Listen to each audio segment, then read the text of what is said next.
Hi Mai, thank you for joining the call. We need to finalize the shipping schedule for the new batch of electronics components. Absolutely, John. I also want to discuss the customs documentation and freight forwarding requirements. There were some delays last time due to incomplete paperwork. That's right. Let's ensure all Incoterms are clearly defined. For this shipment, we are using FOB free on board, correct? Yes, FOB from Ho Chi Minh Port. But I suggest we also have a backup plan for cargo insurance, in case there are damages during transit. Good point. I'll coordinate with our logistics provider to arrange for that. Also, do you have the updated bill of lading and commercial invoice? I do. I've also reviewed the import regulations for your country. Everything looks compliant, but the customs clearance process may take an extra day due to increased inspections. Understood.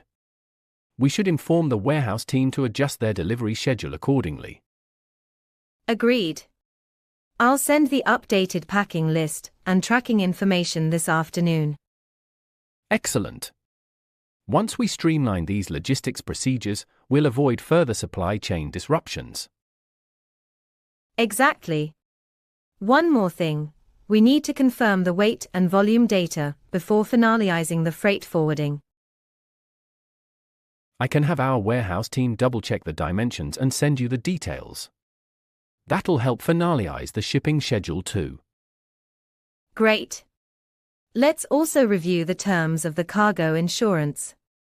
Do we have full coverage from port to port? I believe so, but I'll verify it with the logistics provider.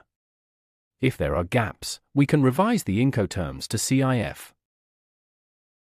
If we switch to CIF, we must update all relevant customs documentation and resend the commercial invoice.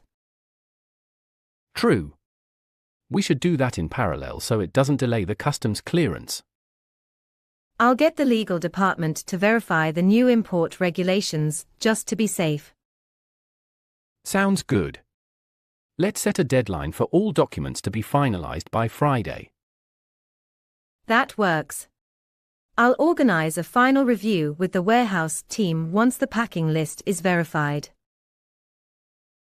Morning, Ms. Tanaka. Thanks for joining on short notice. I wanted to speak with you directly about the most recent shipment we received, batch number 3421. Good morning, John. Yes, I saw your email late last night. You mentioned there was a problem. Exactly. During our standard incoming inspection, our team discovered that several units in the shipment were damaged. To be precise, 184 components out of the 1,200 were unusable.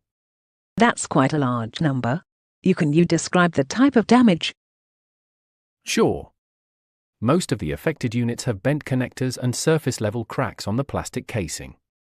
We suspect the damage happened during transit. Some of the inner boxes were partially crushed. I see.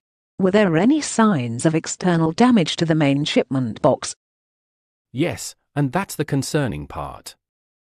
The outer packaging had noticeable dents and one corner looked like it had been dropped.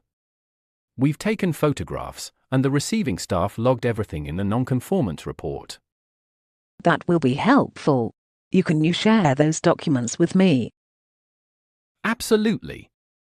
I've already attached the report, photos, and batch log to the email I sent about an hour ago. You should have them in your inbox. Let me check. Yes, I see it now. Thanks for being thorough. Our logistics team will need to investigate this with the carrier. Of course. But in the meantime, we're looking at a significant disruption to our assembly line. We were scheduled to begin production with these parts on Wednesday. I understand. Would you prefer a replacement shipment or a credit for the damaged goods? To be frank, a replacement won't arrive in time. What's the estimated lead time? If we expedite it, we could deliver replacements within 15 working days. That's not ideal. We can't afford to wait that long. Our client's project deadline is next week. In this case, we'd prefer a refund or credit for the unusable components. Understood. Just to confirm, you are requesting a credit for 184 damaged units. Correct. That's based on our QC team's count. We can also arrange to return the defective parts, if needed.